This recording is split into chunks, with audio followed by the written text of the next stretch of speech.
बिस्मिल्लाहिर्रहमानिर्रहीम। मैं सेल्फ आबिद हुसैन। आज डेट है 10 जुलाई 2026। आज हमने आइसक्रीम का स्टॉक मंगवाया है 40,000 का। तो इसमें आज हम ये फीस का डब्बा खोल के चेक करने लगे हैं कि ये डब्बा 30 पीस पर मुश्तमिल होता है।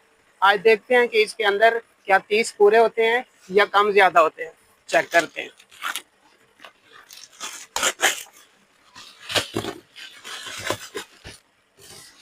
2, 4, 6, 8, 10, 12, 14, 16, 18, 20, 22, 24, 26, 28, 30। जैसा कि आप लोगों ने देखा कि आज हमने 30 का डब्बा खोला है।